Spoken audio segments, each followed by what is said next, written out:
Hey, Crystal Maiden here, and I returned to this place so I could show you the differences between you beating Ganon. See, you dash into that tree, and bees start attacking you, and they're pretty annoying.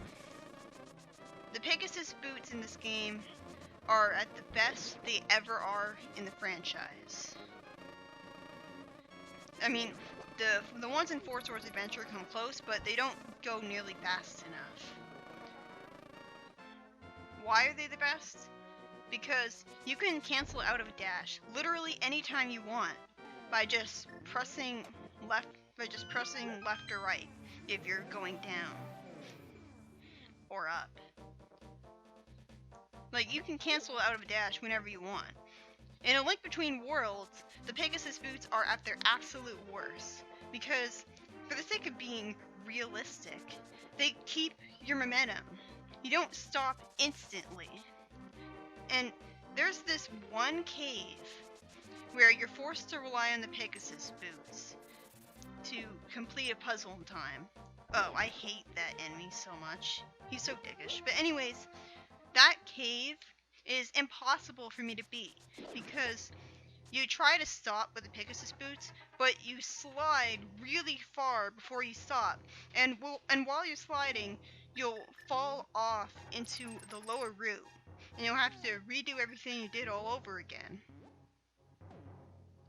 And that cave was impossible for me to get past, because the Pegasus boot just sucks so much in that game.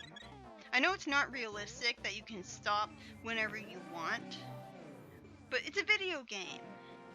I don't want realism to get in the way of fun convenience. In this game, you can stop dashing literally whenever you want, and that's perfect. And you go so fast, and so even though you can only move in a straight line when you're dashing, I still really like using them. The Goron monsters, well, I don't think they're Gorons, whatever they're called, they're kind of annoying because they're solid even when they're not a statue, so you can't really walk through them. The Tektites are annoying too, but they're gonna get even worse.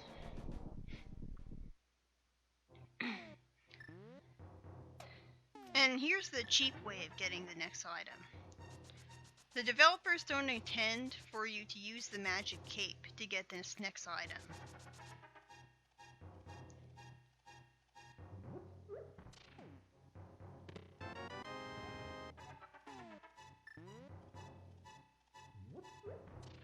As you can see, there's a whole bunch of hearts here, and the developers expect that you'll get past all of these spikes and probably use fairies to revive you.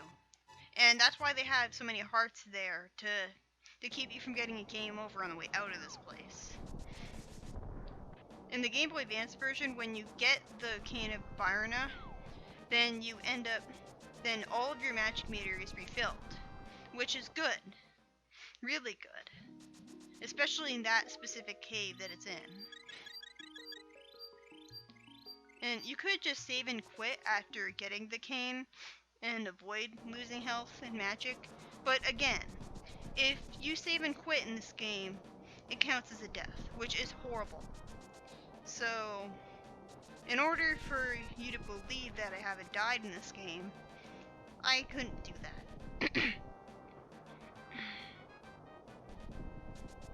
And the game doesn't count you dying and getting revived as a fairy. It doesn't count the game dying and a fairy reviving you as a death. So, technically I haven't died once in this game.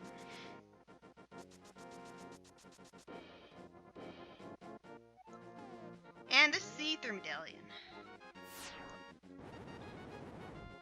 And this is a pretty awesome power-up. I mean, sometimes when you try to freeze an enemy with the Ice Rod, it'll just kill it. Like if you try to freeze a blue soldier or a Selphos. The Ether Medallion is a lot more likely to freeze enemies solid. And it's not a screen nuke. I mean, it doesn't sometimes it kills enemies, and there are some enemies that just freeze it solid, and then you have to kill them when they're frozen.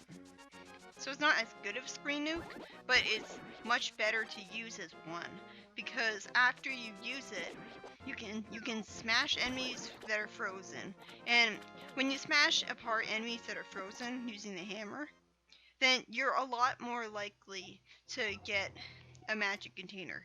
Basically, the 3 items you can get when you use the freeze and hammer combo is the blue rupee and the magic container and the full magic container. Well, they're called magic dissenters in this game. In the GBA version, giving her your lantern will fill up all of your magic meter. In this game, she doesn't do that though, so I had to waste something in my bottle and get medicine and magic from her for free, and then get something in it again. I really like how we have the rain return, because I really like it when it's raining in this game, and it's nice that it rains in the Dark World too. That's called the Swamp of Evil. It's not the swamp itself is not called Misery Mire. It's the dungeon that's called Misery Mire. This is called the Swamp of Evil, or the Swamp of No Return, because once you get, the only way you can get to it is by using the flute. Which sucks, because that means that it's mandatory to get the flute and just kill off the flute boy. Although if you never talk to him after getting the flute, then he's not going to turn into whatever, and then, or maybe he does. I don't think he does though. This puzzle's pretty easy.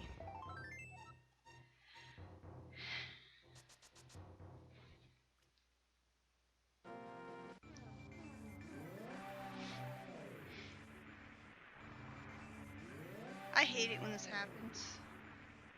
The borders of walls aren't considered solid while you're warping. They're considered solid only when you start moving. And you're gonna see what I mean when I show off a glitch later on. But again, there are some areas that are specifically programmed to send you back to the Dark World when you warp onto them.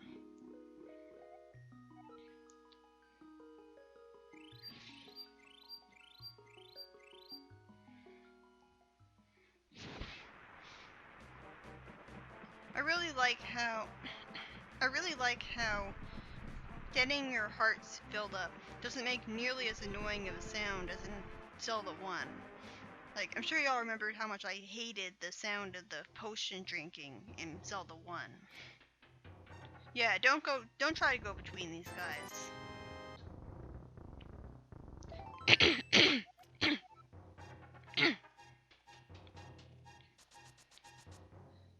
I've gotten this far into the LP and I haven't told you any trivia yet. That's a first for me. So, let's finally get started on some of the trivia. The game's original name was The Legend of Zelda Triforce of the Gods. And because of Nintendo's policies against religious content back then, they changed the name.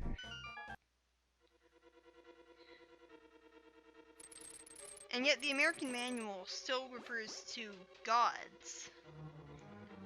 And in fact, it even has this whole backstory in the manual where it tells you all about the goddesses Din, Fair, and Nehru creating the world of Hyrule. Nehru is the goddess of wisdom and the sea and stuff. And Din is all about fire and power, and Fair is about courage, and I think the earth as well. So it's not Ocarina of Time that introduced these goddesses, it's this game. It's just that the creation story was not introduced in the title intro, it's only in the manual. It's still canon though. So I don't see why some people think that if it's only in the manual, then it's not canon.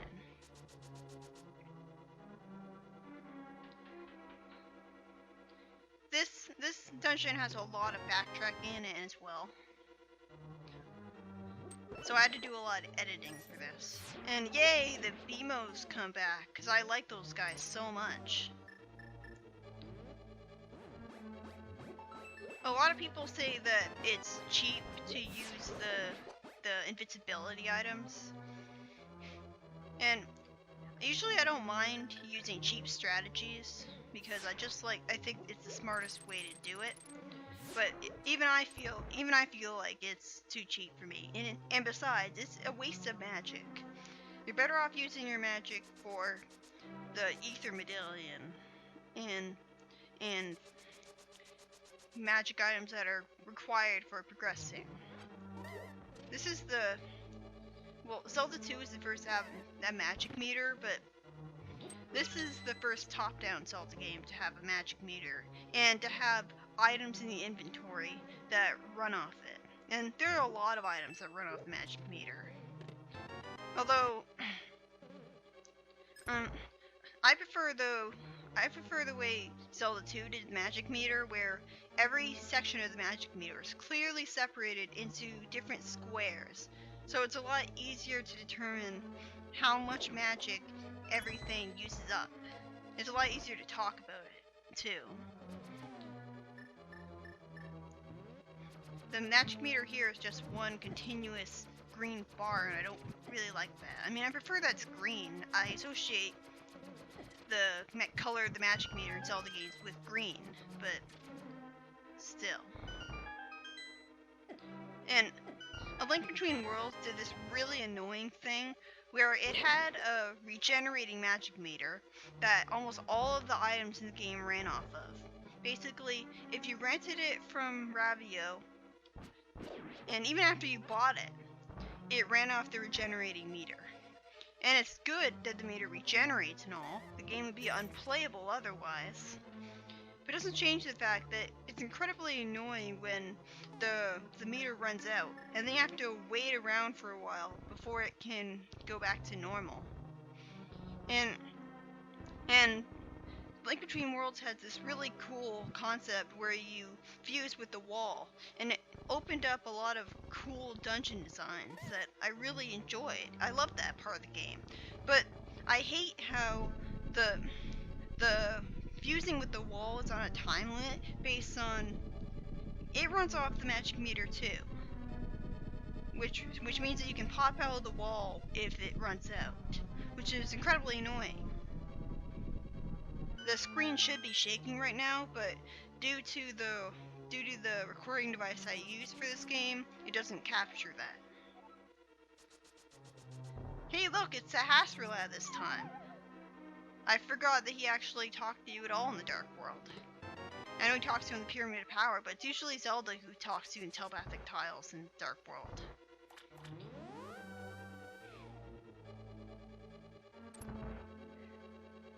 The Wizrobes are pretty annoying, but they're not nearly as annoying as the blue Wizrobes in Zelda 1.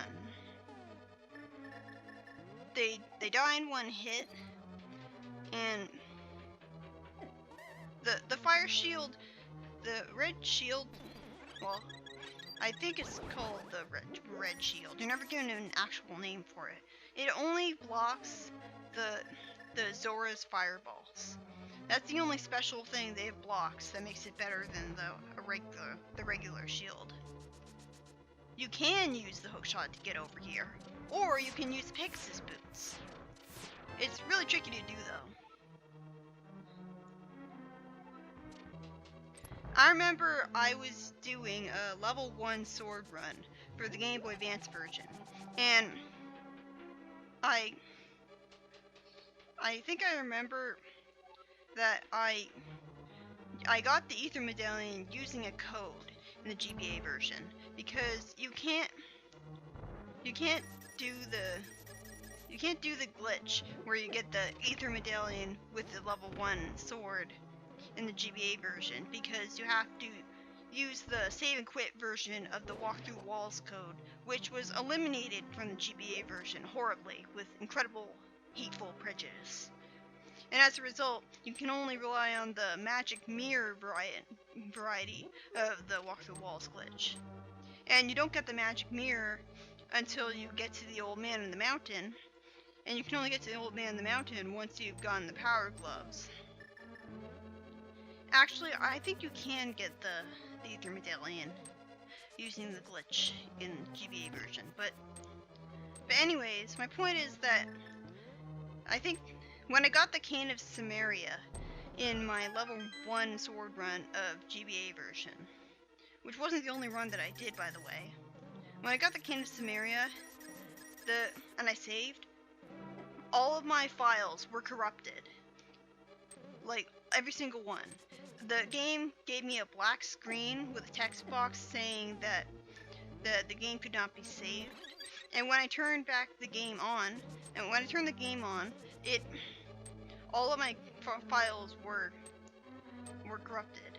And it freaked me out so much that I threw the cartridge away because I wasn't sure if you could delete corrupted files and make them usable again.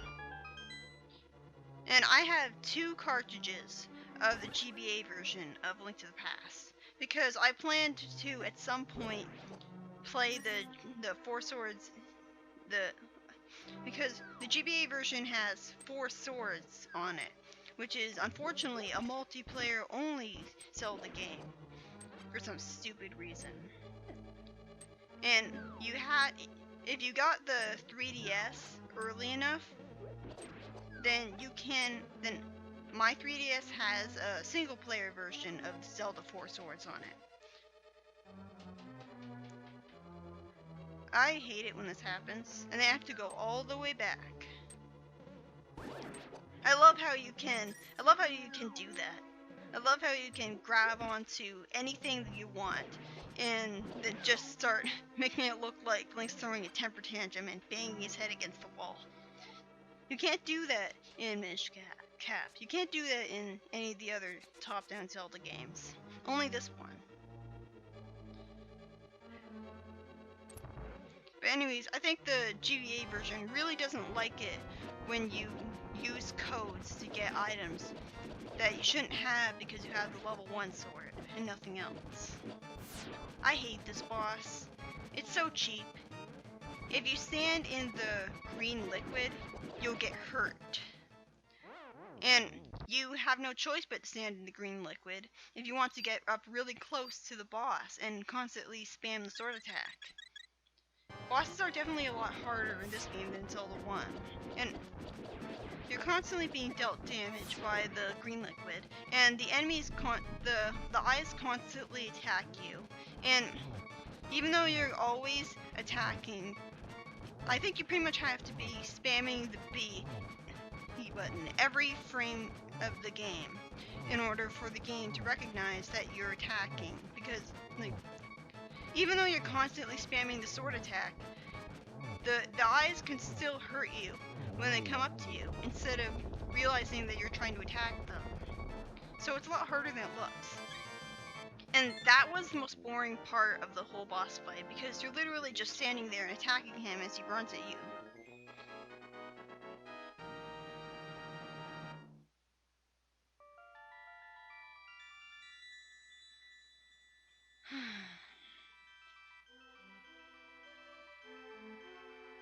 Hey look, it's my avatar. I don't like the Crystal Maidens as characters because they're just boring exposition spouters with no personality and nobody really talks about them, so they don't feel like characters. Yes, I know. Zelda told me at the very beginning of the game. This one tells you literally nothing. But anyways, I like the design of the Crystal Maidens. And the crystals are actual 3D polygons in primitive Super Nintendo graphics, so it's pretty cool how they rotate around. I think it's mandatory for a Super Nintendo game to have rotating sprites in them to show off the graphical capability of the Super Nintendo. My point is that I really like the way the Crystal Maidens look inside the crystal and with the crystal in them, and that's why I chose it for my avatar. That, and this is the very first game that I ever played. This is the game that introduced me to gaming. And Zelda was the first franchise I was really passionate about. So it makes sense that I would have the username and avatar that I do. See you in the next part.